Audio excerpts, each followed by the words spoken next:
They sold her clutching an infant on the block until a canyon rider spoke a bid what none would risk. Arizona Territory, 1876. The sun did not forgive. It pressed down on the auction square like a hand holding something underwater, heavy and patient and cruel.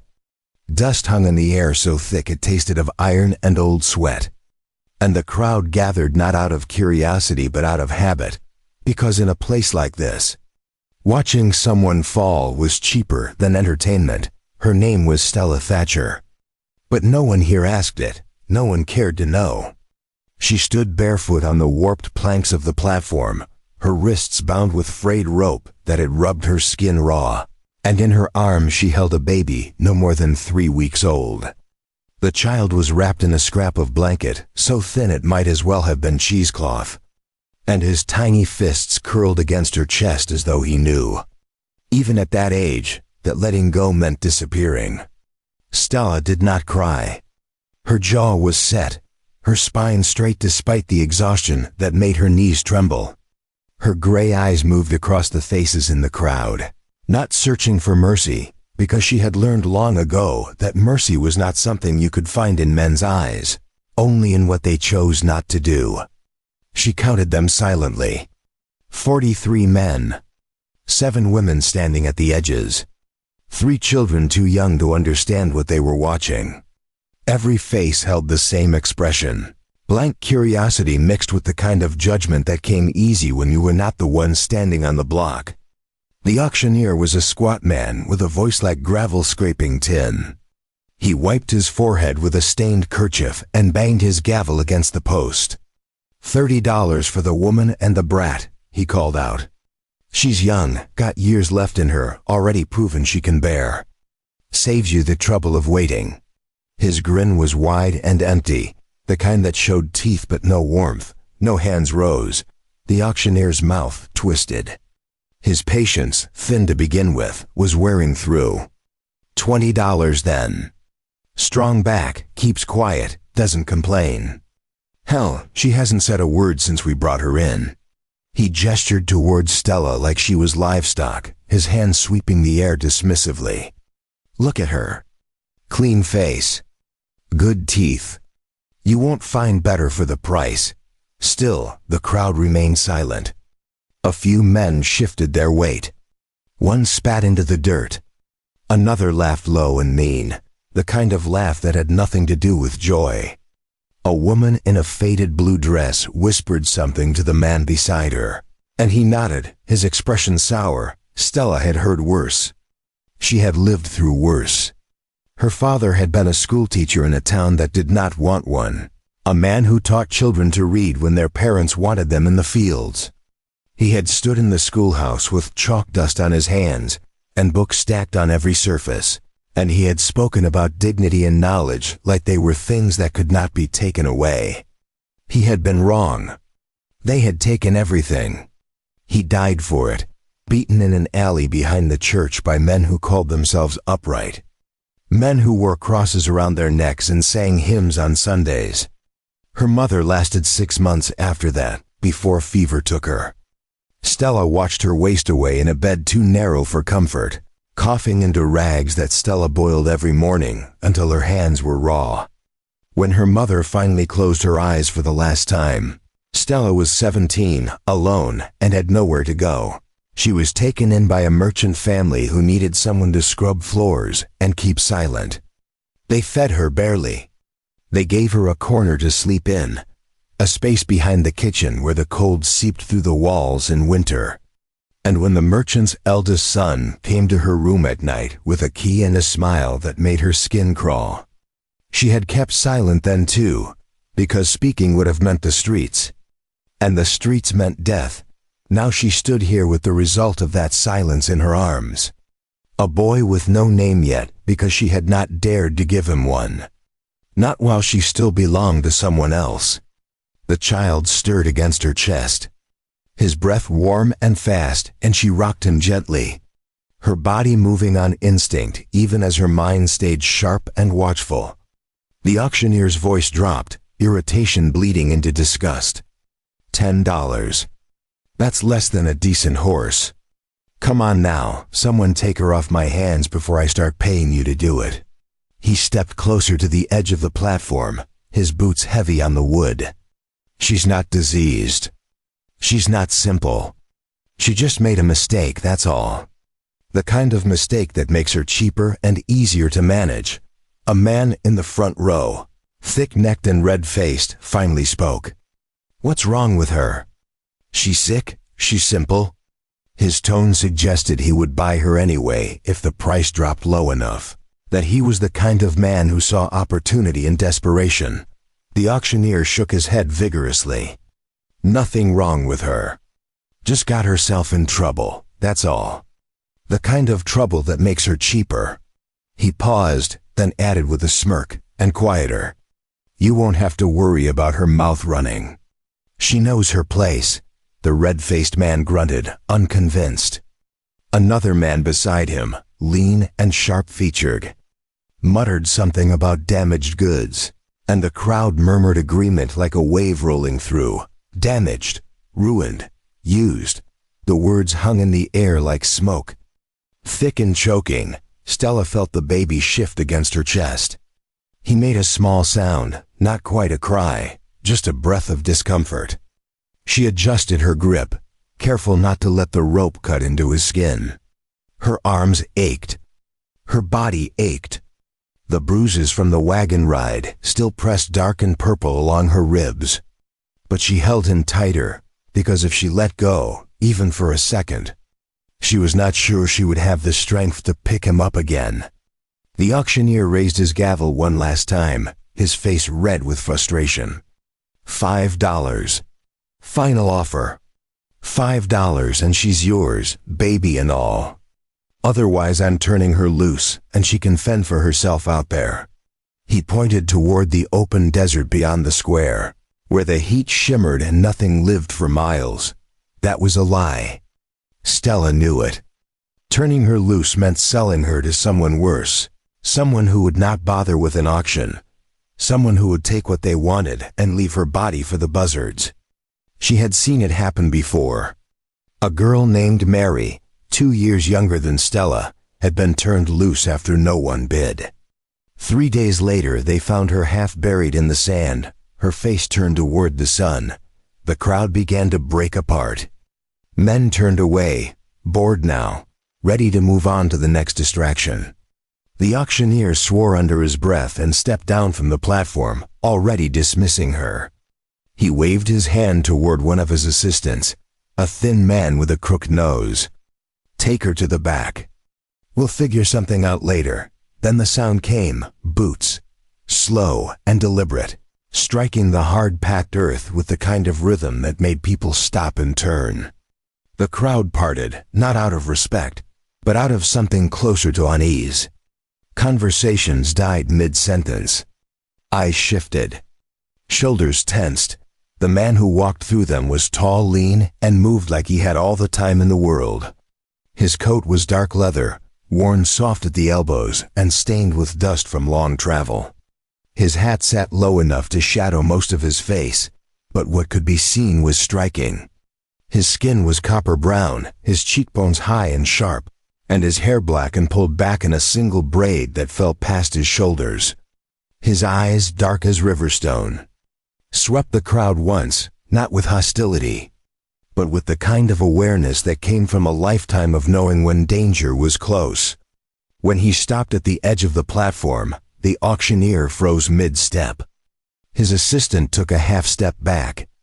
The red-faced man in the front row straightened, his hand moving instinctively toward his belt. No one spoke. The man reached into his coat with slow, deliberate movements and pulled out a small leather pouch. He tossed it onto the platform. It landed with a heavy thud and the drawstring loosened, spilling coins that rolled and clinked to a stop. Gold. Real gold. Not the debased scrip that most men carried. The coins caught the sunlight and threw it back, bright and undeniable. The auctioneer stared. His mouth opened, then closed. He bent down and picked up one of the coins, bit it, tested its weight. His eyes widened. That's more than 50, he said, his voice unsteady. "That's 3 times what she's worth." The man said nothing. He did not look at the auctioneer. His eyes, dark and unreadable, were fixed on Stella. She met his gaze and did not look away, though every instinct told her to lower her eyes, to make herself smaller, to avoid drawing attention. But something in his expression stopped her. It was not pity. It was not desire. It was something else entirely, something she could not name. The red-faced man in the crowd stepped forward, his voice sharp with suspicion. "You buying her for yourself, Injun, or you planning to sell her somewhere else?" The word was meant to sting, meant to diminish, but the man did not flinch. He did not even turn his head. Instead, he spoke. His voice was low, steady, and carried the kind of weight that made the air feel heavier. "I am buying her so no one else can." The crowd went silent. Not the kind of silence that came from shock, but the kind that came from not knowing what to do with a truth that simple and that sharp. The red-faced man opened his mouth, then closed it. The auctioneer looked between the man and the gold, weighing his options. Finally, the auctioneer grabbed the pouch and counted quickly. His hands shook slightly. When he finished, he nodded once, reluctant. "She's yours." He waved his hand dismissively, already eager to be done with the transaction. "Take her and go." The man stepped onto the platform. He moved past the auctioneer without acknowledging him and stopped in front of Stella. He did not reach for her. He did not touch the rope. He simply looked at her, and for the first time in weeks, Stella felt something other than fear. Not trust, not hope, but something closer to recognition. Like meeting someone who had walked the same road and understood what it cost. He drew a knife from his belt. The crowd tensed. Hands moved toward weapons. But he only cut the rope, clean and quick, and let it fall to the ground. The frayed ends coiled in the dust like a shed skin. Stella's wrists were free. She rubbed them gently, feeling the blood return to her fingers. She did not move. She did not know where to move to. The man turned and walked off the platform. After a few steps, he stopped and looked back. "You can follow," he said quietly, "or you can stay. But if you follow, no one will own you again." Stella looked down at the baby in her arms. She looked at the crowd, at the auctioneer counting. His gold, at the dust and the heat and the faces that had watched her like she was nothing. She thought of her father's voice, steady and calm even when the world was not. She thought of her mother's hands, worn and gentle. She thought of the girl named Mary, face turned toward the sun. Then she stepped down from the platform and followed. The wagon rattled over stones and dry earth, cutting a path through land that looked like it had been forgotten by everything except the wind. The sun was lower now, casting long shadows across the canyon walls that rose in the distance, red and orange and older than any story Stella had ever heard. The air cooled as they moved away from the square, and the smell of dust gave way to something cleaner, something that carried the faint promise of water. Titunka Spokane did not speak. He sat at the front of the wagon, reins loose in one hand, his posture easy but alert. He did not look back at her, did not ask questions, did not offer explanations. His silence was not hostile. It was simply there, like the land around them. Vast and unyielding, Stella sat in the back, her son cradled against her chest, her body swaying with the rhythm of the wheels. She studied the man in front of her, the way she had learned to study all men, looking for the signs that would tell her what kind of danger she was in. She watched the way he held the reins, loose but ready. She watched the way his head turned, slightly at every sound, not with fear, but with awareness. She watched the knife at his belt, the rifle propped beside him, the careful way he chose the path forward. But there were no signs of cruelty, no tension in his shoulders, no glances that lingered too long, no smile that promised harm dressed as kindness. He simply drove the wagon, and the silence between them was not hostile, just empty, like a space waiting to be filled. After an hour, the canyon walls grew closer. The landscape shifted from flat scrub to rolling hills, and eventually they turned onto a narrow trail that wound between stone and brush. The air smelled different here, cooler, carrying the faint trace of water and something green. Stella breathed deeply, filling her lungs with air that did not taste of dust and desperation. The wagon stopped in front of a small structure built into the base of the canyon. It was not a house, not exactly, more like a shelter carved into the rock itself, with a wooden frame extending outward to form a covered porch. The roof was made of overlapping planks, weathered but solid. Smoke rose from a chimney, thin and steady, and beside the door sat a row of clay pots filled with herbs, their leaves dark green against the red stone. Titonka stepped down and tied the horses to a post worn smooth by years of use. He walked to the back of the wagon and gestured toward the shelter. "You will stay there," he said. His voice was calm, matter of fact. "It is clean. There is water. I will bring food." Stella hesitated. Her arms tightened around the baby. "Why did you pay for me?" He looked at her then fully, and his eyes were not cold, but they were not warm either. They were simply honest, like clear water over stone. "Because I have seen what happens when no one does." He turned and walked toward the shelter. Stella climbed down from the wagon, her legs unsteady, and followed him inside. The room was small but well kept.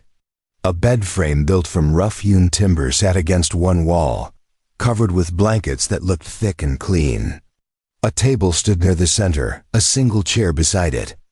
A basin of water sat on a shelf, and above it, a small window carved into the stone let in the last of the daylight. The floor was packed earth, swept clean, and in the corner sat a wooden chest with iron hinges. Titonka set a leather satchel on the table. "There is bread, dried meat, milk if the baby needs it." He paused, then gestured toward the chest. "Blankets. Clothes if you need them." He turned toward the door, then stopped. "I will be outside if you need something." Stella stood in the doorway, holding her son, and for the first time in longer than she could remember, she felt the tight knot in her chest loosen just slightly. Not enough to trust, not enough to hope, but enough to breathe. "Thank you," she said quietly. Titonka nodded once and left. Stella walked to the basin and dipped her fingers in the water. It was cool, clean, and when she brought it to her lips, it tasted like nothing but itself. No bitterness, no grit, just water. She wet a cloth and gently wiped her son's face, his tiny features relaxing under her touch. He made a small sound, soft and content, and she felt tears prick her eyes for the first time since the platform. She set him down carefully in the center of the bed, building a nest of blankets around him so he could not roll. Then she opened the wooden chest. Inside were folded clothes, simple but well made. A dress of dark cotton, a shawl, a pair of boots, worn but sturdy. She ran her fingers over the fabric and wondered who had worn them before, and whether they had been happy here. That night, Stella did not sleep. She sat on the bed with her son in her arms and stared at the walls around her, walls that did not belong to the man who had hurt her, walls that did not echo with voices that called her worthless. The silence here was different. It was not empty. It was full of possibility, of space to think, of air to breathe. She opened the small leather-bound journal she had hidden in her dress, the one her father had given her before he died. Inside, in his careful script, were lessons he had written for her. Courage is not loudness. It is the choice to keep moving when everything tells you to stop. She ran her fingers over the words and whispered to her son, "I do not know where we are." But we are not there anymore. Outside, the fire crackled softly. Through the window, she could see Titonka sitting on the porch, his back against the post, his rifle across his knees. He was not watching her. He was watching the darkness beyond the fire, and she realized with a strange sense of calm that, for the first time in her life, someone was standing guard not to keep her in, but to keep danger out. She lay down beside her son, pulled the blanket over them both, and closed her eyes. The last thing she heard before sleep finally took her was the sound of the wind moving through the canyon. Low and steady, like a voice telling her she could rest now. The first morning came with silence. Not the kind that felt empty, but the kind that held weight, like something watching and waiting to see what would happen next. Stella woke to pale light filtering through the window, her body stiff and aching from weeks of sleeping on hard ground or not sleeping at all. For a moment, she forgot where she was. Then she felt the softness of the blanket beneath her, heard the gentle breathing of her son beside her, and remembered. She sat up slowly, careful not to wake the baby. Through the window, she could see the canyon walls rising in the distance, their surfaces painted gold and amber by the early sun. The air smelled clean, carrying traces of sage and something she could not name, something that reminded her of rain. Even though the sky was clear, she rose and walked to the basin. The water was fresh, replaced sometime during the night, though she had not heard anyone enter. Beside it sat a small bundle wrapped in cloth. She unwrapped it carefully and found cornbread, still warm, and a handful of dried berries. No note. No explanation. Just food, offered without ceremony or expectation. Stella ate slowly, each bite deliberate, her body remembering what it felt like to have enough. When she finished, she wrapped her son in the cleanest cloth she could find and stepped outside. The porch was empty. The fire from the night before had burned down to ash. Beyond the shelter, the land stretched open and wild, dotted with scrub brush and Joshua trees that stood like silent witnesses to everything that passed beneath them. She heard the sound of metal striking stone and followed it. Tatanka was beside the canyon wall, working with a chisel and hammer. He had removed his coat, and his shirt sleeves were rolled to his elbows. Sweat darkened the fabric between his shoulders. He was carving something into the stone, his movements precise and measured. He did not turn when she approached, but she knew he had heard her. "What are you making?" she asked, her voice still rough from disuse. He paused, set the chisel down, and stepped back. The carving was not finished, but she could see the outline. A series of lines, some straight, some curved, forming patterns that looked almost like writing, but were not any alphabet she recognized. "It is a boundary," he said. "It tells those who understand that this place is protected." Stella looked at the carving, then at him. Protected by what? "By choice," he said simply. He picked up the chisel again. "By someone who decided it would be." She did not know what to say to that, so she said nothing. Instead, she watched him work for a while, the rhythm of his strikes steady and unhurried. The baby stirred in her arms, and she rocked him gently, her eyes moving between the man and the stone. After a long silence, she spoke again. "You did not ask my name." "I know your name," he said without looking up. "I heard the auctioneer say it." "Then you know more about me than I know about you." He stopped carving and turned to face her. His expression was unreadable, but his voice was calm. "My name is Tatanka Spokane. I was born in the Northern Territories and came here 15 years ago. I live alone because I choose to. I do not answer to anyone, and I do not ask others to answer to me." He paused. "That is all you need to know." Stella met his gaze. "And what do you expect from me?" "Nothing," he said. "You are here because you chose to follow.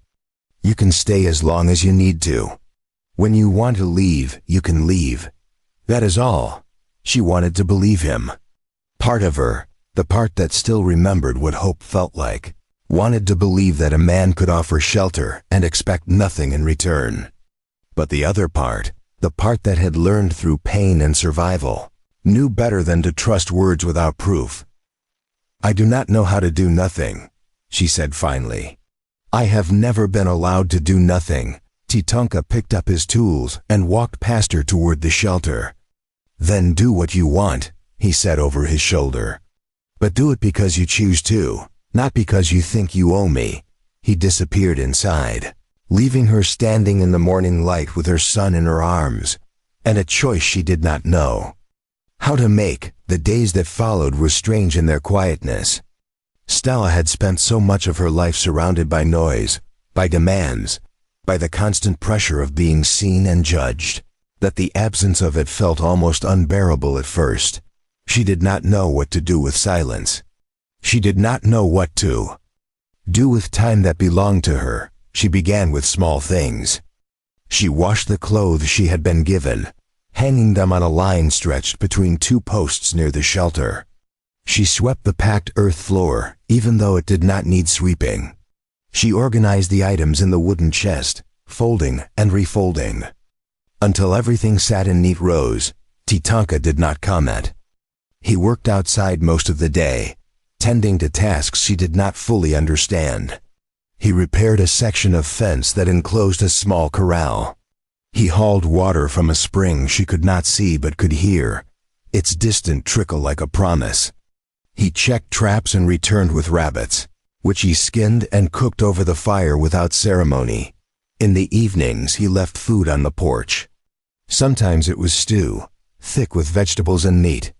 Sometimes it was flatbread and cheese. Once, it was a bowl of honey, golden and thick, with a piece of comb still floating in it.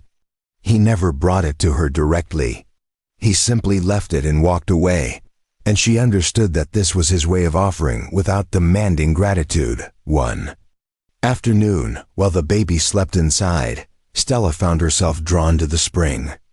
She followed the sound of water until she reached a narrow cleft in the canyon wall.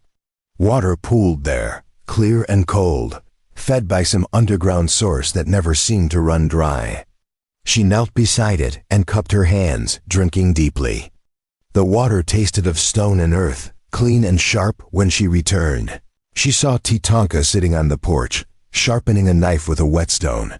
The sound was rhythmic, almost soothing.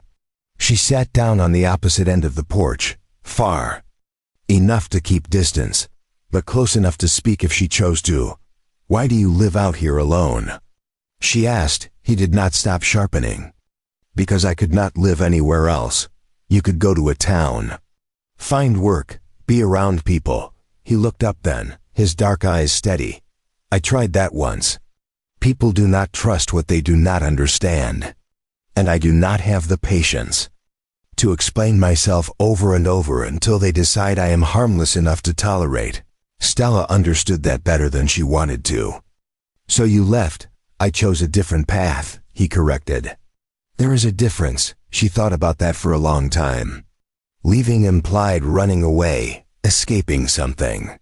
Choosing a different path implied intention, control. She wondered which one she had done when she followed him off that platform.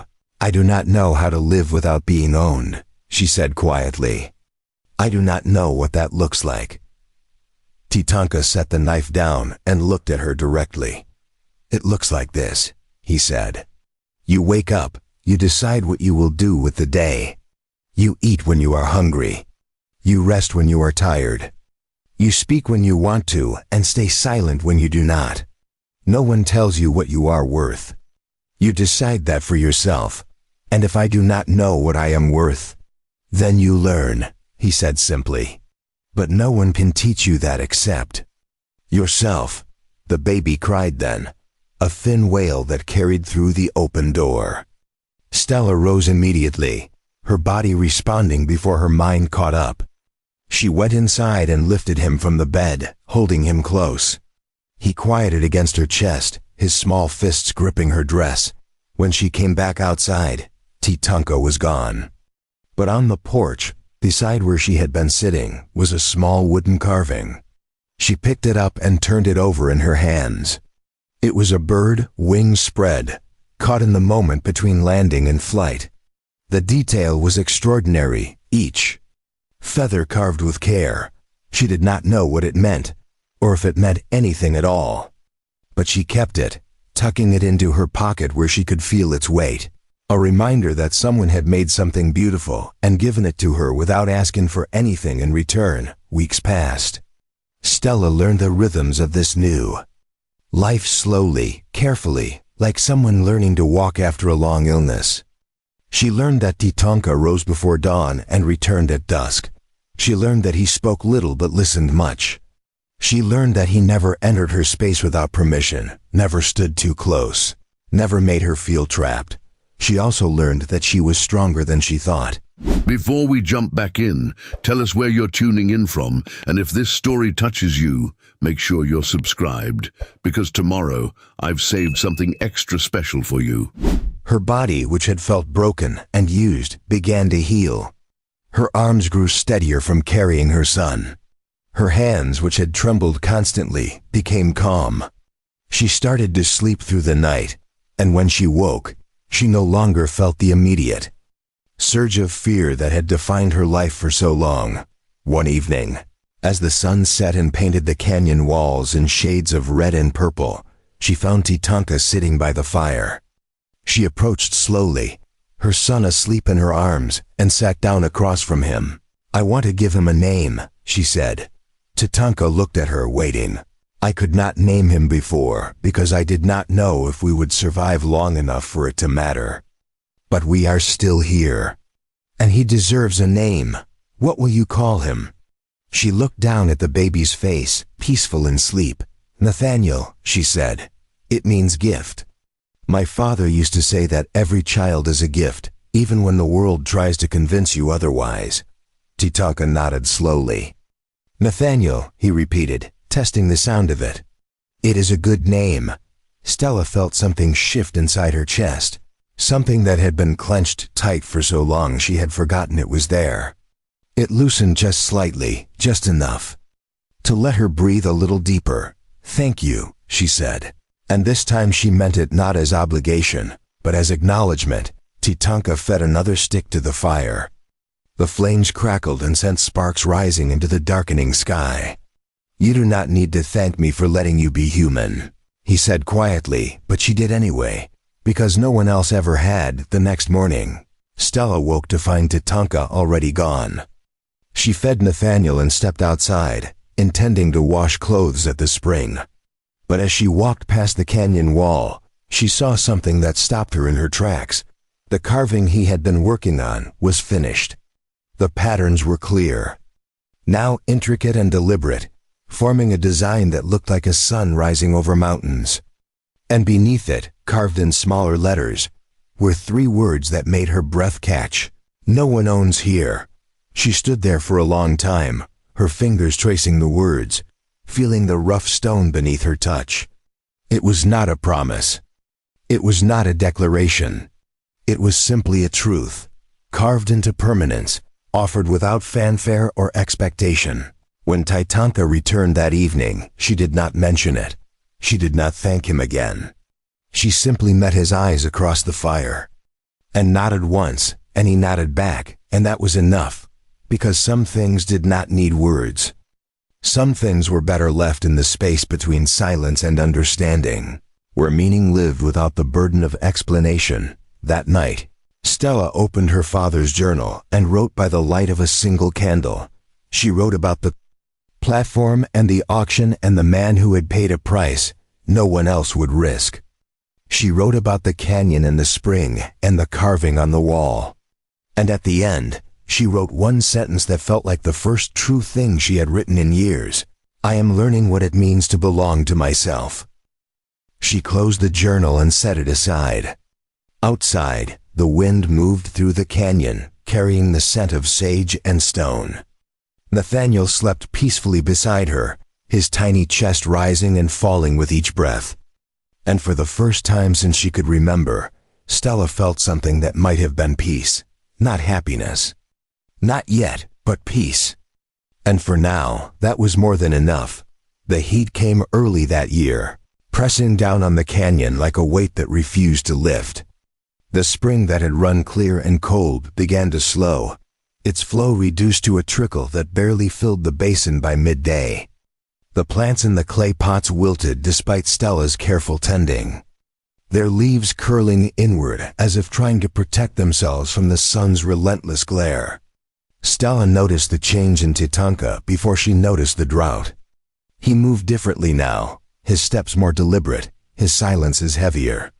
He spent longer hours away from the shelter, returning with less game, his face lined with a tension she had not seen before. At night, he sat by the fire and stared into the flames like he was searching for answers they could not give. One morning, she found him standing at the edge of the corral, hands braced against the fence, his shoulders tight. She approached slowly, Nathaniel bundled against her chest in the sling she had fashioned from an old shawl. "The water is running low," she said. It was not a question. He did not turn. "Yes, how long before the spring runs dry?" 2 weeks. Maybe 3 if we are careful." Stella felt a cold knot form in her stomach. "What will we do?" Titonka finally looked at her, and for the first time since she had known him, she saw something close to uncertainty in his eyes. "There is another source, deeper in the canyon. But the path is difficult, and I have not been there in years. Why not?" He turned back to the fence. "Because the last time I went, I lost someone." The words hung in the air between them, heavy and final. Stella did not press. She had learned by now that Titonka spoke only when he was ready, and pushing would only make him retreat further into himself. Instead, she said, "Then we ration what we have. We make it last as long as possible." He nodded once, and she saw the tension in his shoulders ease slightly, as if her willingness to stay and endure had given him something he had not expected. The rationing began that day. They used water only for drinking and cooking, nothing more. Stella stopped washing clothes. She bathed Nathaniel with damp cloths instead of fresh water. Titonka brought back cactus fruit, which they ate for the moisture as much as the nourishment. The days grew hotter, and the nights offered little relief. Despite the hardship, Stella found herself settling into a rhythm she had never known before.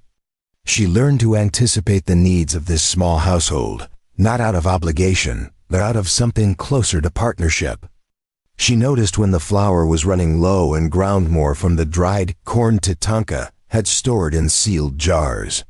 She mended the tears in his shirts without being asked, her stitches small and tight the way her mother had taught her. Titonka, in turn, began to show her things. He taught her how to identify which plants held water in their roots, how to set snares for rabbits, how to read the sky for signs of rain that never came. He did not lecture or condescend. He simply showed her and then stepped back to let her try, correcting only when necessary. One afternoon, while Nathaniel napped in the shade of the porch, Stella found a shirt of Titonka's that had torn along the shoulder seam. She sat down with her needle and thread, working carefully to reinforce the fabric. She was so focused on her task that she did not hear him approach. "You do not have to do that," he said. She looked up, startled. "I know, then why?" She considered the question, her needle paused mid-stitch. "Because you fixed the roof over my head when it leaked. Because you carved a boundary into stone. Because you gave me a place where no one owns me." She returned to her sewing. "This is what I can give back." Titonka was quiet for a long moment. Then he said, "My mother used to sew like that. Small stitches. She said if you were going to do something, you should do it well enough that it would not need doing again." It was the first time he had mentioned his family. Stella kept her eyes on her work, afraid that if she looked at him, he would stop talking. "She died when I was 12, he continued. "Fever. My father lasted 2 more years before he followed her. After that, I had a sister, younger. Her name was Ayana." Stella's hand stilled. She heard the past tense, understood what it meant. "We tried to stay in the Northern Territories, but the soldiers came. They said we had to move to the reservation, that the land was not ours anymore, even though our people had lived there for generations. Ayana was 7. She did not understand why we had to leave." His voice was steady, but Stella could hear the pain beneath it, carefully controlled. "We were 3 days into the journey when she got sick. I tried to find help, but no one would stop. No one would help an Indian boy with a dying girl." "I am sorry," Stella said quietly. "I carried her for 2 more days. When she finally stopped breathing, I buried her beside a river because she had always loved water. Then I left. I walked until I found a place where no one could tell me I did not belong. He gestured toward the canyon walls. This is that place. Stella set the shirt aside and looked at him fully. The person you lost in the canyon. That was not your sister. No, that was years later. A man I traveled with for a time. We were searching for the deeper spring, and the rocks shifted. I tried to reach him, but the gap was too wide. I heard him calling for 2 days before the sound stopped. She understood now why he had not returned to that place. Why the thought of going back made his hands tighten on the fence rails. You do not have to go, she said. We will find another way. There is no other way, he said simply. The spring here will dry up. Without water, we cannot stay. And I will not watch another person die because I was too afraid to act. The determination in his voice was absolute. And Stella recognized it because she had felt it herself. Standing on that platform with Nathaniel in her arms. Deciding that surrender was not an option. Then I will go with you, she said. Tatanka shook his head immediately. It is too dangerous. The path is narrow. One wrong step and you fall, then you will teach me how to walk it. Stella, do you think I survived what I survived by being afraid of danger? Her voice was sharp now, edged with something fierce. Do you think I stood on that block and did nothing while men decided my worth because I was weak? I followed you into a canyon I did not know because I had no other choice. Now I am choosing to follow you again. Not because I am afraid to be alone, but because I will not let you face that place by yourself. He stared at her, and she stared back, neither willing to look away. Finally he nodded once, a small movement that carried the weight of acceptance. We leave at dawn, he said. That night Stella prepared. She wrapped Nathaniel in layers of cloth to protect him from the sun and fashioned a carrier that would keep him secure against her back. She filled a water skin with what little they could spare and packed dried meat and cornbread. Tatanka checked his rope, tested every knot, sharpened his knife until the edge gleamed in the firelight. They did not speak much. There was nothing left to say. They both knew the risk, both understood what failure would mean. But there was also an understanding between them now. Something that had grown slowly over the weeks, built not on words but on actions. On choices made and kept, before she lay down to sleep. Stella opened her journal one last time. She wrote quickly, her handwriting less careful than usual. Tomorrow we walk into the canyon. I do not know if we will return. But I know that if we do not try, we will die here slowly, and I have had enough of slow deaths. I would rather fall fighting than waste away waiting. She closed the book and tucked it under her pillow. Then she lay down beside Nathaniel, her hand resting on his small chest, feeling the steady rhythm of his breathing. Outside, the fire burned low, and Tatanka sat watch, his silhouette dark against the stars. Dawn came too quickly, and not quickly enough. The sky lightened from black to deep blue to pale gold, and the heat began its climb even before the sun cleared the horizon. Stella woke to find Tatanka already moving, securing supplies, checking the path ahead with his eyes, even though they had not yet left. She fed Nathaniel, changed him, and strapped him securely to her back. The weight was familiar now, comforting even.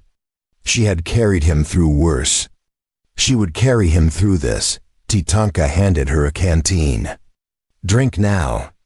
We will not stop once we start. She drank, the water cool against her throat, and handed it back. He took a long swallow, then secured it to his belt alongside the rope and knife. Stay close, he said. Watch where I step. If I tell you to stop, you stop. If I tell you to go back, you go. I will not go back without you.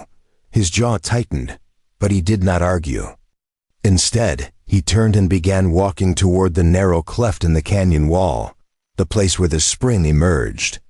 Stella followed, her steps careful, her breathing steady. The path began as a gentle slope, the ground packed hard and smooth from years of runoff. But within minutes, it changed. The walls closed in, the space between them barely wide enough for one person. The ground became uneven, studded with rocks that shifted underfoot. Above them, the canyon walls rose so high that the sky was reduced to a thin ribbon of blue. Tatanka moved with confidence born of memory, his hands finding holds in the rock that Stella could not see until he pointed them out. She mimicked his movements, testing each step before committing her weight. Nathaniel was quiet on her back, his small body warm against her spine. They climbed for an hour, then 2. The air grew cooler as they moved deeper, the sun blocked by the towering walls. Stella's legs burned, her hands scraped and bleeding from gripping sharp stone. But she did not complain. She focused on the rhythm of movement, on the placement of each foot, on the steady sound of Tatanka's breathing ahead of her. Then the path narrowed further, and Tatanka stopped. Stella looked past him and saw why. The trail ahead had collapsed, leaving a gap of several feet between where they stood and where the path continued. Below the gap was darkness, a drop so deep she could not see the bottom. "This is where he fell," Tatanka said quietly.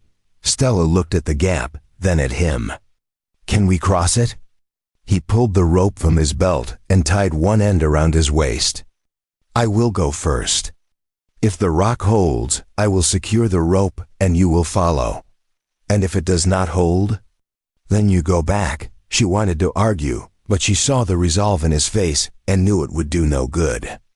Instead, she took the other end of the rope and wrapped it around her own waist, tying it with the knots he had taught her.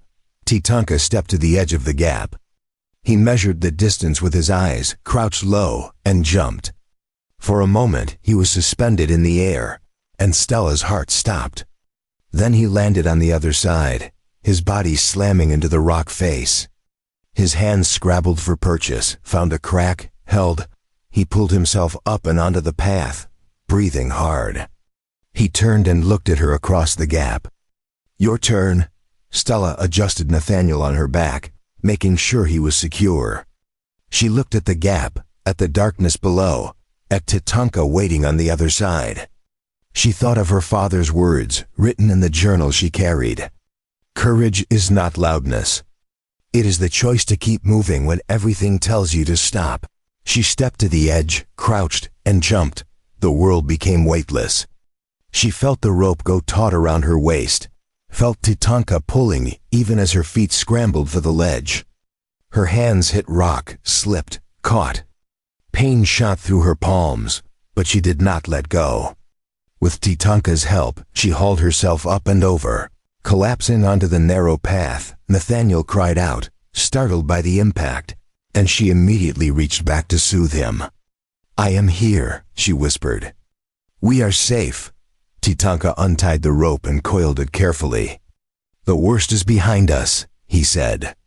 "The spring is close now," they continued, moving slower now, both of them shaking from adrenaline. The path widened again, and the sound of water reached them, faint but unmistakable. Stella's breath caught. She had not realized how much she had feared they would find nothing. They rounded a bend, and there it was. A spring, larger than the one near the shelter, cascading down the canyon wall into a pool so clear she could see every stone at the bottom. The water sparkled in the dim light, cold and pure and perfect. Tatanka knelt beside it and drank deeply. Stella joined him, cupping her hands and bringing the water to her lips. It tasted like life itself, sharp and clean and impossibly sweet. She filled the canteen, then wet a cloth and wiped Nathaniel's face. He gurgled happily, his small hands reaching for the water. She let him taste it on her finger, and he smiled, the first real smile she had seen from him in days. "We can bring containers," Tatanka said, his voice rough with relief. "We can carry enough to last until the rains come." Stella looked at him, saw the exhaustion in his face, the way his hands trembled slightly as he refilled the water skin. She saw the man who had been willing to face his worst memory to save them, who had jumped across a gap that had killed before, who had trusted her enough to let her follow. "Thank you," she said. For not turning back. He met her eyes. Thank you for not letting me face it alone." They rested beside the spring for a long while, drinking and recovering their strength. When they finally stood to leave, Stella looked back at the water one last time. It was not just a spring. It was proof that even in the deepest, darkest places, life could still be found if you were willing to risk everything to reach it. The journey back was easier, the fear replaced by certainty. They crossed the gap without hesitation, descended the narrow path with steady hands. By the time they reached the shelter, the sun was setting, painting the canyon walls in shades of red and gold. That night, they sat by the fire and drank the water they had carried back, savoring every drop. Nathaniel slept peacefully in Stella's arms, his belly full, his skin cool. And for the first time since the drought began, Stella allowed herself to believe they might actually survive this. Titanka added wood to the fire and looked at her across the flames. "You are stronger than you think," he said. "I learned from someone who refused to give up," she replied. He nodded slowly, and in that moment, something shifted between them. Not love, not yet, but recognition. Two people who had walked through fire and come out breathing on the other side. Bound not by words or promises, but by the simple fact that they had chosen not to leave each other behind. The water they brought back from the deep spring lasted longer than expected, but it did not solve everything. The drought continued to tighten its grip on the land, turning the earth to dust and the sky to a pale, merciless blue that offered no promise of rain. The animals grew lean and desperate, and twice Tatanka had to chase off a cougar that had ventured too close to the shelter, drawn by the scent of their stored provisions. But something else had changed. The journey to the spring had shifted the ground beneath them in ways neither of them spoke about directly. They moved around each other differently now, with a familiarity that came not from time, but from shared risk. Stella no longer hesitated to speak her mind, and Tatanka no longer disappeared for hours without explanation. They had become something more than two strangers sharing space. They had become something close to partners. One evening, as Stella prepared a meal of rabbit stew and flatbread, she noticed Tatanka sitting on the porch with a piece of leather and a needle. He was stitching something with careful precision, his large hands surprisingly delicate in their movements. She watched him for a moment before curiosity got the better of her. "What are you making?" she asked, stepping outside with Nathaniel balanced on her hip. He looked up briefly, then returned to his work. "Shoes for the boy. His feet are growing." Stella looked down at Nathaniel's bare feet, realizing with a start that Tatanka was right. The cloth she had wrapped around them was wearing thin, and soon it would not be enough to protect him from the rough ground. "I did not even notice," she admitted, feeling a flutter of something between gratitude and shame. "You notice everything else," Tatanka said without looking up. "You cannot notice everything at once." She sat down on the opposite end of the porch, settling Nathaniel in her lap. She watched Tatanka work, the way his fingers pulled the sinew tight, the way he tested each stitch before moving to the next. There was something meditative about it, something that reminded her of her mother's sewing by lamplight. "Where did you learn to do that?" she asked. "My father." He said a man who could not make his own shoes would always be dependent on someone else's goodwill. And goodwill was not something our people could rely on. The bitterness in his voice was subtle but unmistakable. Stella had learned to recognize it, the way old wounds sometimes surfaced in the smallest comments. "He was right," she said quietly. "Goodwill is a luxury most people cannot afford to give." Tatanka tied off the last stitch and held up the small shoes, examining them critically. They were simple but sturdy, made from soft leather that would not chafe. He set them aside and finally looked at her directly. "You are thinking about something," he said. It was not a question. Stella hesitated. She had been thinking about many things, but one question had been gnawing her for days. "Why did you really buy me?" she asked. "I know what you said at the auction, but that was for them. I want to know the real reason." Tatanka was silent for a long moment. The sun was setting behind the canyon walls, casting long shadows across the ground. When he finally spoke, his voice was lower, more careful. I told you about Ayana. About how no one would help when she was dying. I carried that for years, the anger, the helplessness. I thought if I stayed away from people, I would not have to feel it anymore. He paused, his hands resting on his knees. But when I saw you on that platform, holding that child, I saw her again. Not her face, but the way she looked at me when she knew I could not save her. Like she understood it was not my fault, but it did not change anything. Stella felt her throat tighten. She held Nathaniel closer, feeling the steady rise and fall of his breathing. I could not save my sister, Tatanka continued. But I could save you. Maybe that makes me selfish. Maybe I did it to quiet something inside myself that has been screaming for 15 years. But I do not regret it. You are not selfish, Stella said firmly. Selfish men do not carve boundaries into stone. They do not build shoes for children that are not theirs. They do not risk their lives crossing gaps in canyons. She met his eyes. You saved me because you are a good man who could not stand by and watch someone suffer. That is not selfishness. That is courage.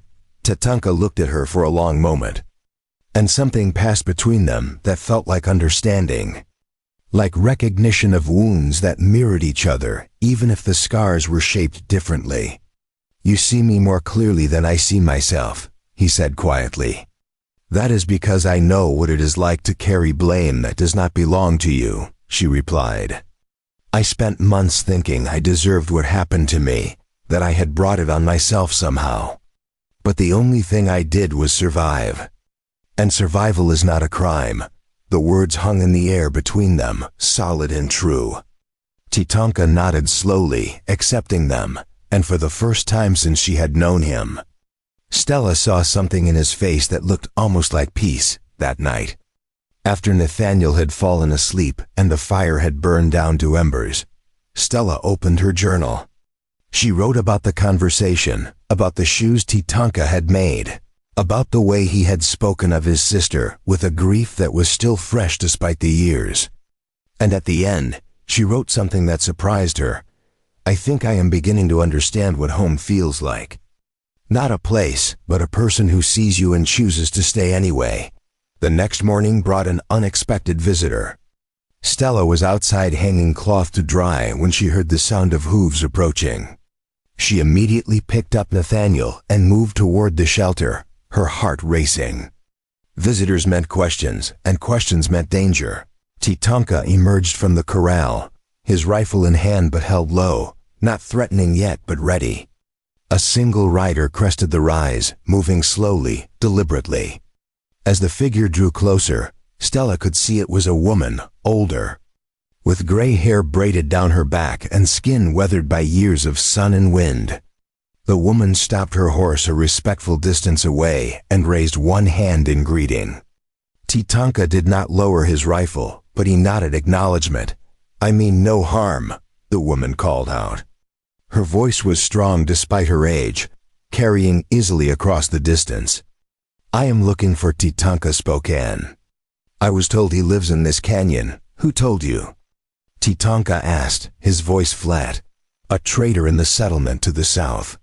He said if I needed help, the canyon rider was the only honest man for 50 miles. She paused. My name is Dorothy Brennan. I am traveling with my granddaughter, and she is sick. We need water and shelter, just for a night. Tatanka glanced at Stella, a question in his eyes. She understood what he was asking.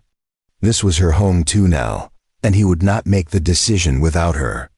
She looked at the woman, at the exhaustion in her posture, at the way she held the reins with hands that trembled slightly from fatigue. Stella nodded once. Tatanka lowered the rifle. You can water your horse at the trough.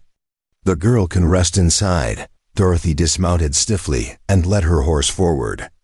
As she drew closer, Stella saw the child slumped in a makeshift sling across the saddle, her face flushed with fever, her breathing shallow and rapid. How long has she been sick? Stella asked, moving forward instinctively. 3 days. It started as a cough, but now she burns like a coal and will not wake for more than a few minutes at a time. Dorothy's voice cracked slightly.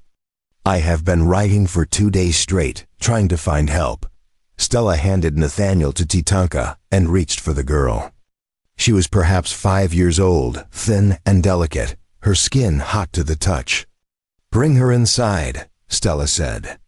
We need to cool her down and get water into her. They moved quickly, efficiently. Titanka brought fresh water from the spring while Stella stripped the girl down to her underclothes and began bathing her with cool, damp cloths. Preparing and narrating this story took us a lot of time, so if you are enjoying it, subscribe to our channel. It means a lot to us now. Back to the story. Dorothy hovered nearby, her hands twisting together, her face lined with worry. What is her name? Stella asked as she worked. Lily. Her mother, my daughter, died in childbirth. Her father could not manage, so he left her with me and never came back. She is all I have. Stella heard the echo of her own story in those words. The way people disappeared when things became too difficult, leaving others to carry the weight. She worked faster, pressing the cool cloth to Lily's forehead, her neck, her wrists. She needs medicine, Titanka said, appearing in the doorway with a small leather pouch. Willow bark tea for the fever.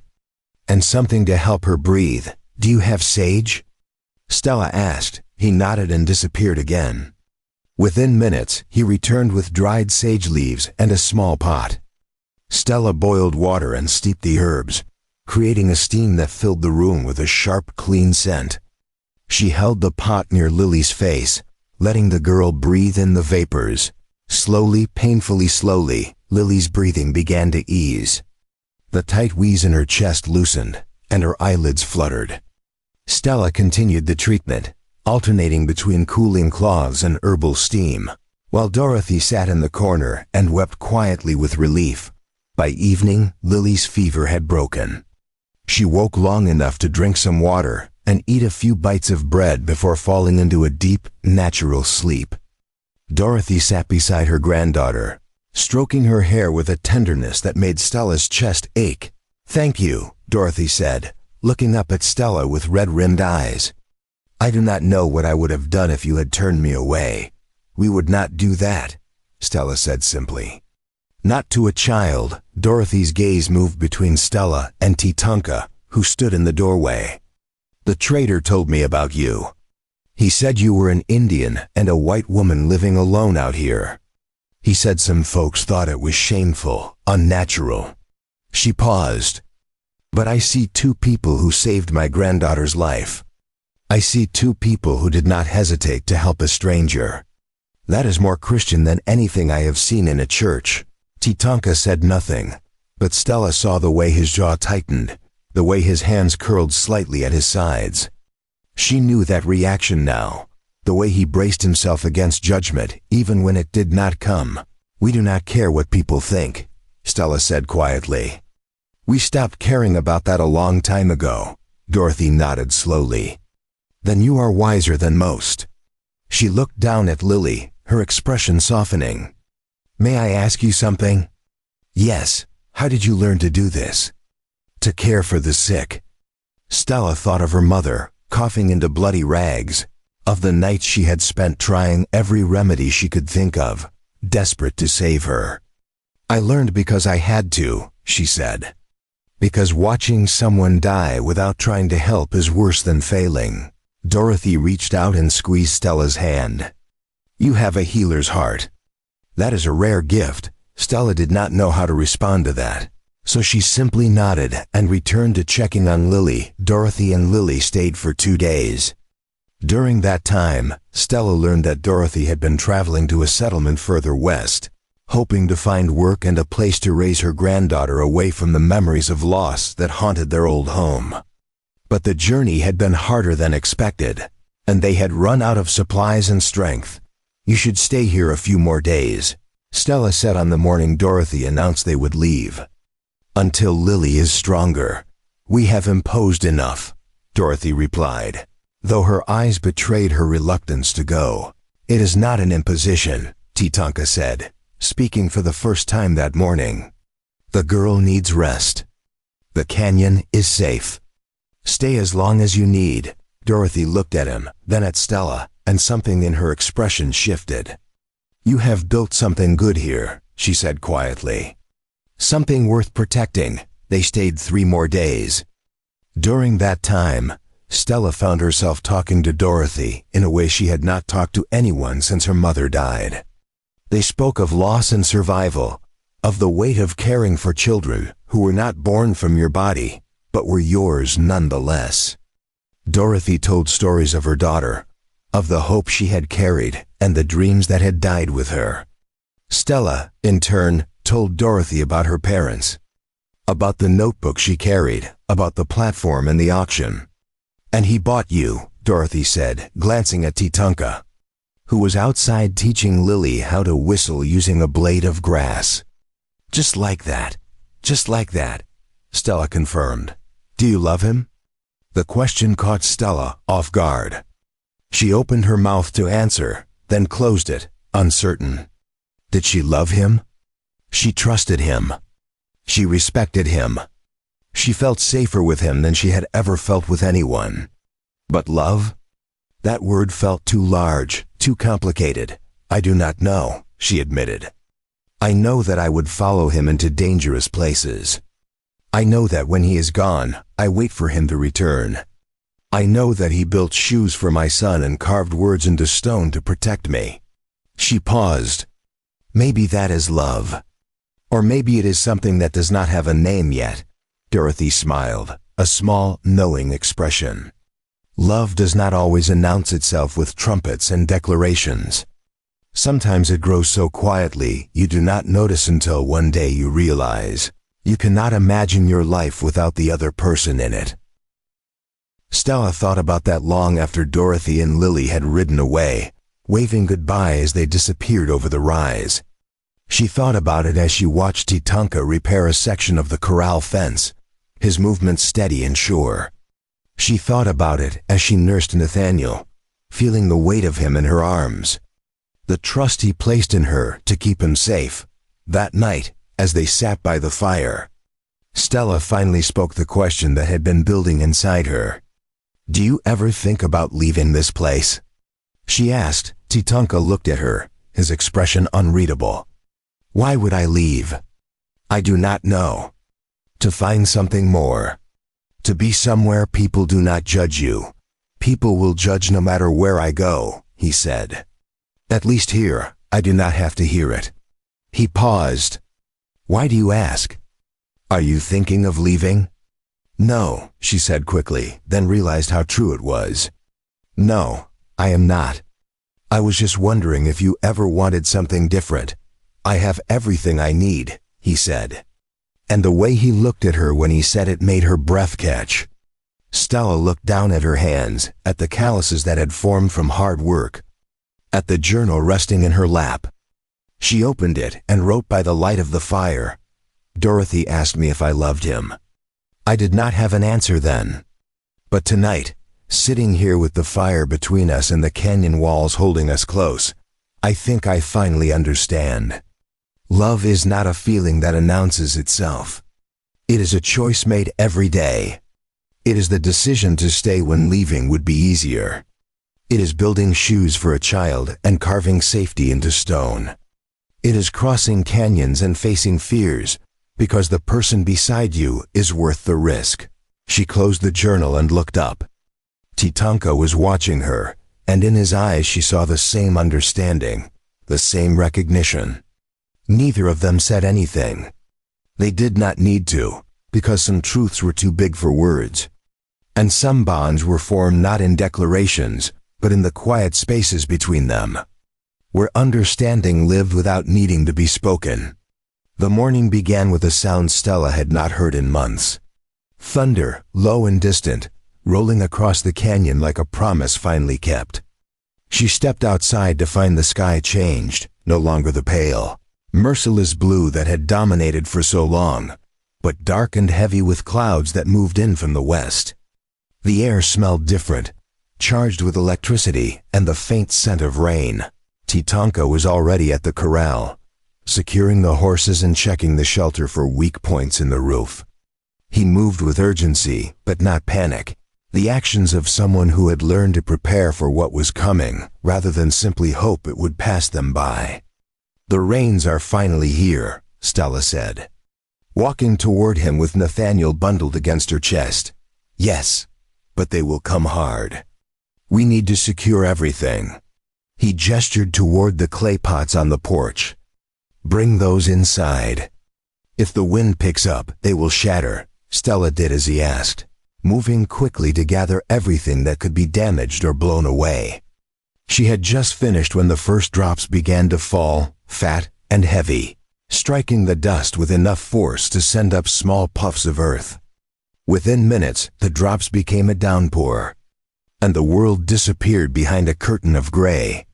They stood on the porch and watched as the dry land drank desperately, the water pooling in the low places and running in rivulets toward the canyon floor. The sound was deafening, a roar that drowned out everything else. Nathaniel whimpered at the noise, and Stella held him closer, whispering reassurances he could not possibly hear. The storm lasted 3 hours. When it finally passed, the landscape had transformed. The earth was dark and wet, the air cool and clean. Small streams had formed where none had existed before, and the plants that had been brittle and brown now stood a little straighter, their leaves glistening with moisture, but the rain had brought something else. As Titanka walked the perimeter of their land, checking for damage, he stopped suddenly and stared toward the trail that led away from the canyon. Stella followed his gaze and saw them. Riders, 4 of them, moving slowly through the mud, heading directly toward the shelter. "Get inside," Titanka said, his voice low and hard. "Take the boy and stay away from the windows." "Who are they?" "I do not know yet. But no one comes here by accident." Stella retreated into the shelter, her heart pounding. She set Nathaniel in his cradle and moved to the window, peering through the gap in the shutters. The riders were closer now, and she could see they were men, rough-looking, with rifles slung across their saddles and expressions that suggested they were not here for friendly conversation. Titanka stood in the center of the yard, his rifle held loosely in one hand, his posture calm but ready. The rider stopped a dozen feet away, and the man in front, heavy-set with a beard stained yellow from tobacco, spat into the mud before speaking. "You the Indian they call Spokane?" The man asked. "I am Titanka Spokane," Titanka replied evenly. "What do you want?" "We heard you got a white woman living out here with you." "That true?" Stella's blood ran cold. She pressed herself closer to the wall, her mind racing. How had they found out? Who had told them? "What business is it of yours?" Titanka asked. The bearded man grinned, showing brown teeth. "We got word from the settlement. Seems there was a woman sold at auction a few months back, and she ran off with the Indian who bought her. Now that woman belonged to someone before she got sold, and he wants her back. Says she took something that did not belong to her." "She took nothing," Titanka said, his voice dropping lower, more dangerous. "And she does not belong to anyone. That is not how the law sees it," another rider said, leaner than the first, with a scar running down his cheek. "A man has rights to his property, and if you are harboring stolen goods, that makes you a criminal. She is not property," Titanka said, each word deliberate and sharp as a knife. "She is a person, and she stays here because she chooses to." The bearded man laughed, a sound like gravel scraping metal. "An Indian telling us about the law. That is rich. Now here is how this is going to work. You hand over the woman and the brat, and we ride out of here. No trouble. Or we take them, and you end up face down in the mud. Your choice." Titanka shifted his grip on the rifle, a subtle movement, but unmistakable. "You are not taking anyone." The tension in the air became physical, something Stella could feel pressing against her chest. She looked at Nathaniel sleeping in his cradle, thought about everything they had survived to get here, and made a decision. She stepped out onto the porch. "Stella, no," Tatanka said sharply. But she ignored him. The riders turned to look at her, their eyes moving over her with expressions that made her skin crawl. But she kept her chin up, her voice steady. "I am the woman you are looking for," she said. "And I will tell you the same thing I told the man who claims to own me. I am not going back. Not to him. Not to anyone." The bearded man's grin widened. "Well, now, there she is. Pretty little thing, even after all this time roughing it out here." He looked at Tatanka. "You been enjoying what you paid for, Indian?" Tatanka took a step forward, his face like carved stone. "Leave now, while you still can, or what?" the scarred man said, his hand moving toward the rifle on his saddle. "You going to shoot all four of us before one of us gets you?" "I do not need to shoot all of you," Tatanka said quietly. "Just the one who moves first." The standoff held, everyone frozen, waiting for someone to make the choice that would determine what happened next. Stella could hear her own heartbeat, loud and frantic in her ears. She thought about the journal inside, about her father's words, about the carving on the canyon wall that said no one owns here. Then a voice called out from behind the riders. Clear and commanding. "That is far enough." Everyone turned. Dorothy Brennan sat astride her horse at the edge of the clearing, and beside her were three men Stella did not recognize. They were older, weathered, with the kind of faces that suggested they had seen their share of trouble and were not afraid of it. The bearded man scowled. "This does not concern you, old woman." "It concerns me plenty," Dorothy said, guiding her horse forward. "These people saved my granddaughter's life, and I will be damned if I let a pack of thugs pretending to enforce the law come out here and threaten them." "You do not know what you are talking about," the scarred man said. "I know exactly what I am talking about," Dorothy replied. "I know the man who sent you is Edgar Calloway, and I know what kind of man he is. I also know that woman you are trying to take never belonged to him in the first place, no matter what papers he has. She was his prisoner, not his property." The bearded man's grin faded. "You are making a mistake, lady. The only mistake here is yours," one of the men with Dorothy said. He was tall, with silver hair and a badge pinned to his vest. "I am Marshal Hayes from the Northern Territory, and I have been tracking Edgar Calloway for 6 months on charges of trafficking and forced servitude. If you work for him, you are accomplices." The riders exchanged glances, the confidence draining from their faces. The bearded man opened his mouth to argue, then seemed to think better of it. He spat again, this time in frustration rather than contempt. "This is not over," he said, pulling his horse around. "Calloway does not forget, neither do I," the marshal replied. "And if I see any of you within 50 miles of this canyon again, I will arrest you on sight." The riders left, their horses churning up mud as they disappeared back down the trail.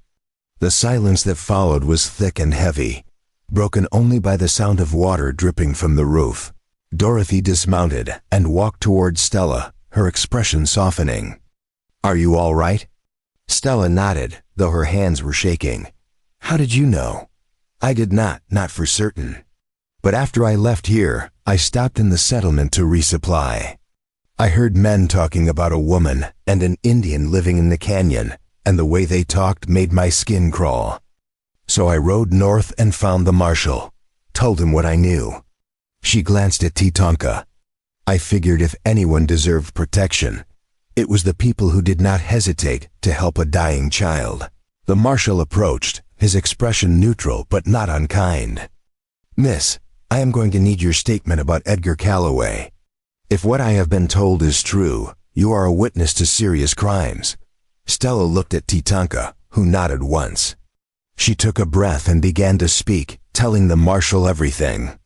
About the merchant family, about the son with the key, about the months of silence and fear, about the auction. The marshal listened without interrupting, his face growing darker with each detail. When she finished, he said, "Calloway will face charges. And if he is convicted, he will never be able to come after you again. But until then, you need to be careful. Men like him do not give up easily. She will be safe here," Tatanka said, his voice firm. "I will make sure of it." The marshal looked between them, something close to approval in his eyes. "I believe you will." He turned to Dorothy. "Thank you for bringing this to my attention, Mrs. Brennan. You may have saved more lives than you know." Dorothy waved the thanks away. "I just did what anyone decent would do." She looked at Stella. "You take care of yourself, girl. And that boy of yours." "I will," Stella promised. After the marshal and Dorothy left, Stella and Tatanka stood alone in the yard. The storm clouds had passed, and the sun was breaking through, painting the wet earth in shades of gold and amber. Stella felt exhausted, wrung out, but also something else. Relief maybe, or the beginning of it. "They will come back," Tatanka said quietly. "Maybe not those men, but others. Calloway will not stop. Then we will be ready," Stella replied.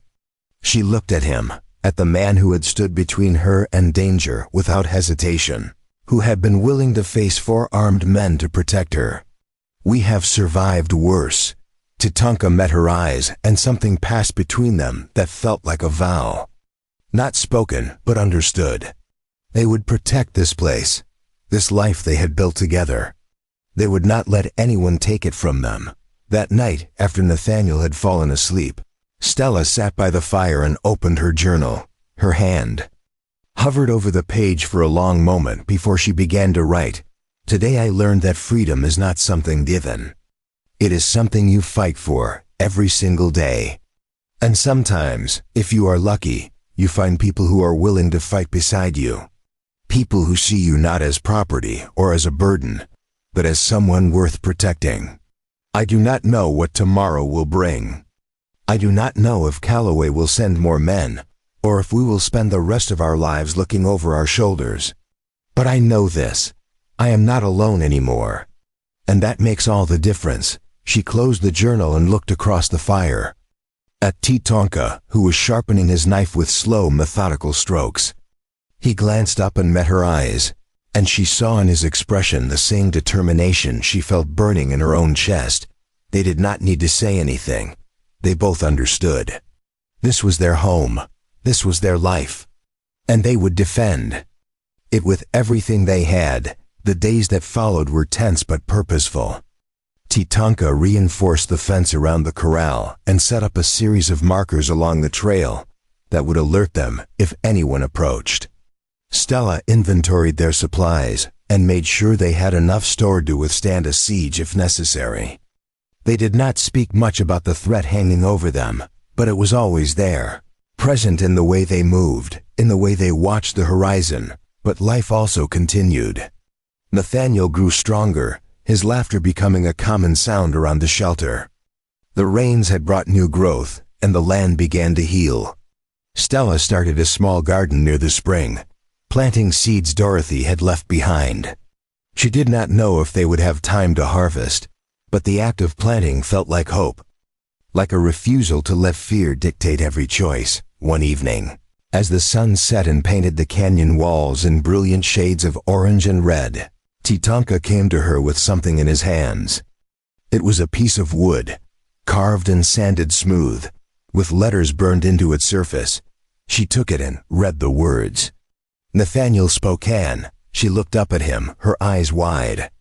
"You gave him your name. He needs a name that will protect him," Tatanka said. "Spokane means people of the sun. It is a name that carries strength, and if anyone asks, he is my son. That way, no one can take him from you." Stella felt tears prick her eyes, but she did not let them fall. Instead, she reached out and took Tatanka's hand, the first time she had initiated touch between them. His hand was warm and rough with calluses, and he did not pull away. "Thank you," she said, her voice barely above a whisper. "For everything." He squeezed her hand gently, then released it. "We are family now," he said simply. "That is what family does."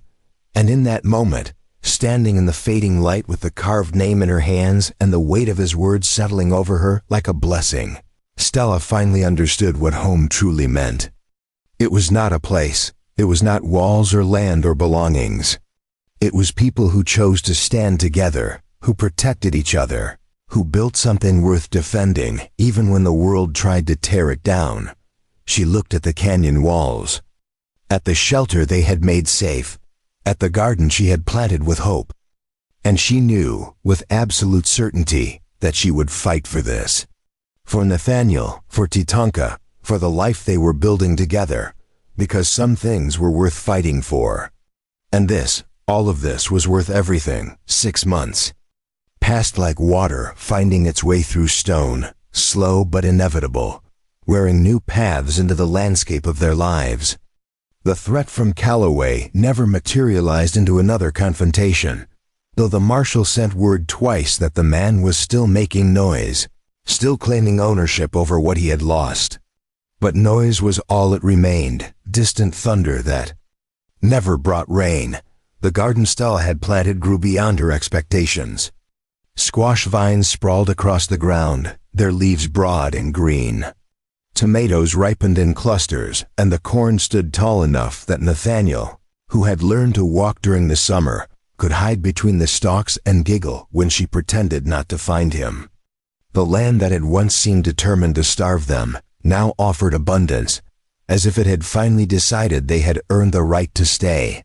Titanka built a second room onto the shelter, extending the structure with timber he had cut and hauled from the higher elevations. He worked methodically, the way he did everything, each log fitted precisely, each joint tested for strength. Stella watched the room take shape and understood what it meant without him having to explain. It was permanence. It was a statement that they were not merely surviving anymore, but building something meant to last. The room was finished on a cool autumn morning when the air smelled of wood smoke and the leaves of the cottonwoods along the canyon rim had turned gold. Titanka stood back and examined his work, then looked at Stella. "For Nathaniel," he said. "So he has space of his own as he grows." Stella walked through the new doorway, running her hand along the smooth walls. Sunlight poured through the window Titanka had cut, illuminating the packed earth floor. In the corner sat a small bed frame he had constructed, sized for a child but built sturdy enough to last years. "It is perfect," she said, turning to face him. "He will love it." Titanka nodded, but his expression held something uncertain, something that made him look younger and more vulnerable than she had ever seen him. "There is something I need to say," he began, then stopped, his jaw working as if the words were stuck somewhere between thought and speech. Stella waited, her heart beginning to beat faster. "When I brought you here, I told you that you were free, that no one would own you. I meant that." He paused, his dark eyes meeting hers with an intensity that made her breath catch. "But over these months, I have come to realize that freedom is not the same as being alone. And I do not want to be alone anymore. Not if you are willing to stay, not because you have nowhere else to go, but because you choose this. Because you choose me." The words settled between them like stones dropped into still water, sending ripples outward. Stella felt something crack open inside her chest, not painfully, but like a door she had kept locked finally swinging wide. "I have been choosing you every day since we crossed that canyon," she said quietly. "Every morning I wake up and decide to stay. Every night I go to sleep grateful that you are here. I just did not know if you felt the same, or if I was simply convenient, someone to share the work and the silence." Titanka stepped closer, closing the distance between them until she could see the fine lines at the corners of his eyes. The scar on his jaw she had never asked about, the way his breath moved in his chest. "You have never been convenient," he said. "You have been necessary. Like water, like air, like the difference between surviving and living." Stella reached up and touched his face, her fingers tracing the line of his cheekbone. He closed his eyes at the contact, his expression softening in a way she had never seen. When he opened them again, he took her hand and pressed it against his chest, over his heart. "I am not good with words," he said. "My people express these things differently, through actions more than speeches. But I want you to know that when I look at you, I see someone who made me remember what it means to protect something other than myself. Someone who made me believe that building a future is not a betrayal of the past." "And when I look at you," Stella replied, her voice thick with emotion, "I see the first person who ever saw me as something other than a mistake or a burden. You saw me as someone worth saving, worth teaching, worth standing beside. You gave me back my life, and then you gave me a reason to want it." They stood like that for a long moment. Her hand pressed to his chest, his covering hers. The new room around them filled with possibility and light. Then Tatanka leaned down and pressed his forehead to hers, a gesture she had learned was sacred among his people, a sharing of breath and spirit. "Stay with me," he whispered. "Not as someone I rescued, but as my partner, my equal, the person I choose above all others. I will stay," she said. "For as long as you will have me, then you will stay forever." The kiss that followed was gentle, tentative at first, as if they were both afraid of breaking something fragile. But then it deepened, became something more certain, more real. When they finally pulled apart, Stella was smiling, and Tatanka's expression held a lightness she had never seen before. That evening, they sat on the porch with Nathaniel between them, watching the sun set behind the canyon walls. The sky turned shades of purple and pink and gold, and the first stars began to appear like promises written in light. Nathaniel played with the wooden horse Tatanka had carved for him, making it gallop across the porch boards with sound effects that were more enthusiasm than accuracy. "He is happy here," Stella said, watching her son with a contentment that felt almost foreign in its completeness. "He is loved here," Tatanka replied. "That is what makes the difference." Stella leaned against his shoulder, and he wrapped his arm around her, solid and warm.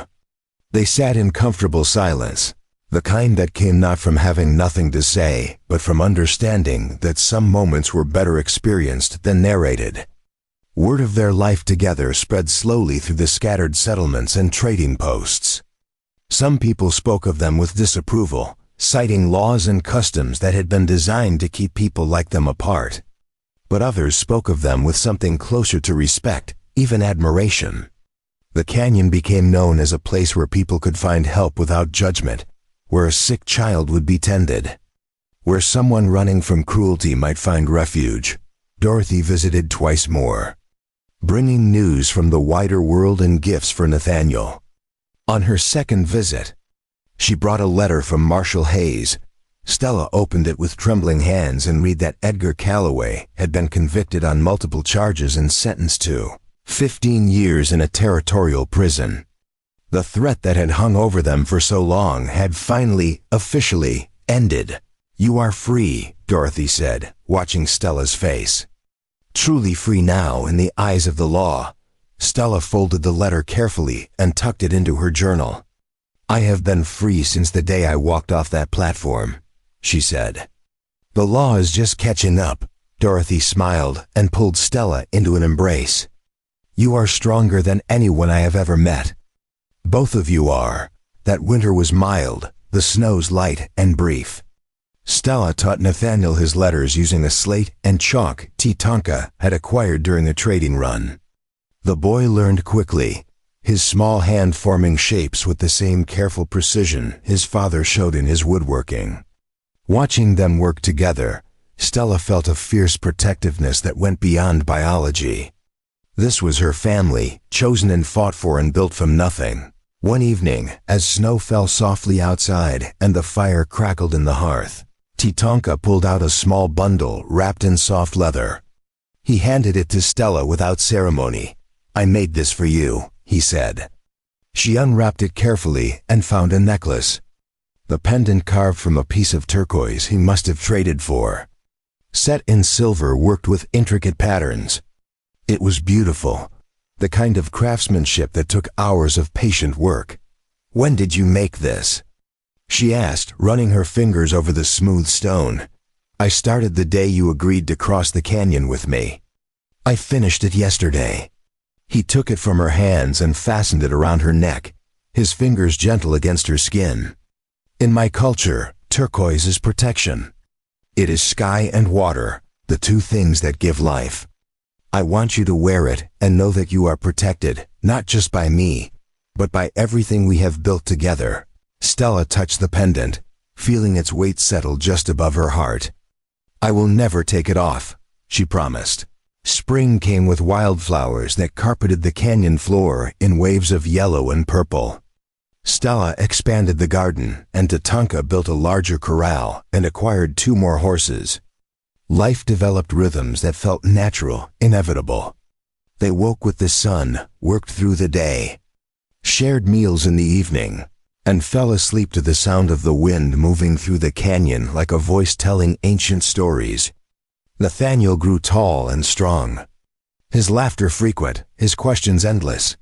He learned to ride before his 3rd birthday, sitting in front of Tatanka on the saddle, small hands gripping the reins with fierce concentration. He learned the names of plants and animals in 2 languages, English from Stella and Spokane from Tatanka, his tongue wrapping around the sounds with the ease of childhood. One afternoon, while Nathaniel napped and Stella worked in the garden, she heard horses approaching.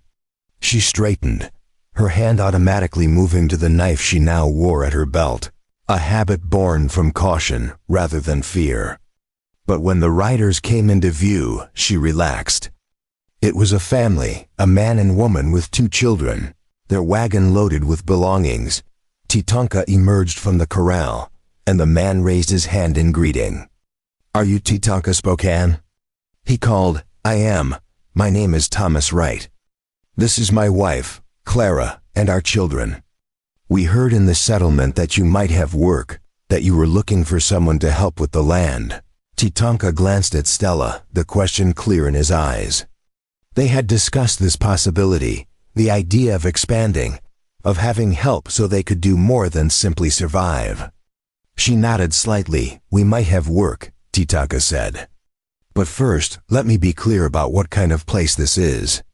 We do not care about where you came from or what mistakes you might have made. We care about honesty and hard work. If you can offer those things, you are welcome. If you cannot, you should leave now." Thomas nodded slowly. "That is all we are asking for. A chance to prove ourselves." They stayed. Thomas proved to be a skilled carpenter, and Clara knew healing herbs that even Stella had not encountered. Their children, a boy of 7 and a girl of 5, became playmates for Nathaniel. The canyon that had once held only 2 adults and a baby now rang with the sound of children's voices, with the strike of hammers, with conversations around the evening fire. More people came over the following year. A widow with 3 daughters.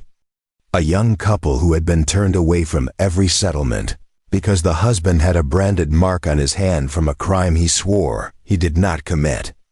An old man who wanted only a quiet place to spend his final years.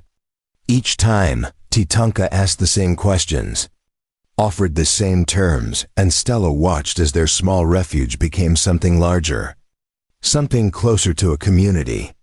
They built more structures, a communal kitchen, a workshop, a schoolhouse where Stella taught reading and writing 3 afternoons a week. The canyon that had once been a place of solitude became a place of voices, of life, of people who had been cast out finding a place where they could belong. Through it all, Stella and Tatanka remained the center, the foundation. People looked to them for guidance, for fairness, for the kind of leadership that came not from authority, but from respect earned through action. They settled disputes, organized work, ensured that everyone had what they needed. It was exhausting and fulfilling in equal measure. One evening 5 years after Stella had first arrived, she sat on the porch of their home and opened her journal. The pages were worn now, some loose, the leather cover soft from constant handling. She paged through entries from years past, reading her younger self's words with something like compassion. Then she turned to a blank page and began to write. I used to think survival was the goal. Wake up, endure, go to sleep, repeat. I measured my life in days survived rather than days lived. But somewhere along the way, survival became living. It happened so gradually, I almost did not notice. It was in the morning Tatanka brought me coffee without being asked. It was in Nathaniel's first word, which was not mama but home. It was in the moment I realized I was not waiting for the next bad thing to happen, but planning for good things to come. She paused, looking out at the canyon that had become her world.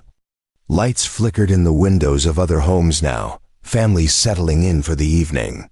Somewhere a child laughed, the sound carrying clear and bright through the cool air. We built something here that I never thought was possible. Not just shelter, not just safety, but a place where broken people can become whole again. Where the things that made us outcasts in the world beyond these walls are simply parts of our stories, not definitions of our worth. Tatanka says we created a family, and he is right. But it is more than that. We created proof that people who have been discarded can build something beautiful if they are given the chance. She closed the journal and set it aside. Tatanka emerged from the house, carrying Nathaniel, who was half asleep and rubbing his eyes. He sat down beside her, and Nathaniel immediately curled against him, his small hand gripping Tatanka's shirt. He wanted to say good night, Tatanka said quietly. Stella leaned over and kissed her son's forehead. Good night, my brave boy. Nathaniel mumbled something that might have been good night, or might have been love you, his words slurred with exhaustion. Tatanka carried him inside to tuck him into bed, and Stella remained on the porch, watching the stars emerge one by one. When Tatanka returned, he sat beside her and took her hand. They sat in silence, fingers intertwined, watching their community settle into sleep. No words were necessary. They had said everything that mattered through their actions, through the life they had built together, through the choice to keep choosing each other every single day.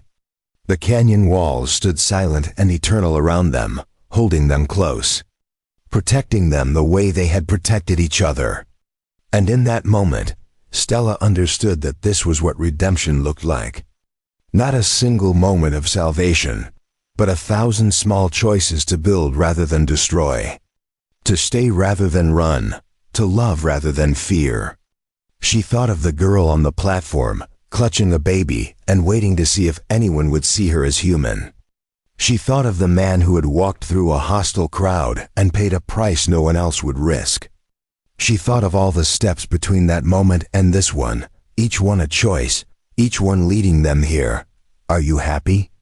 Tatanka asked, breaking the silence. Stella squeezed his hand and smiled. I am home, she said, which is better than happy.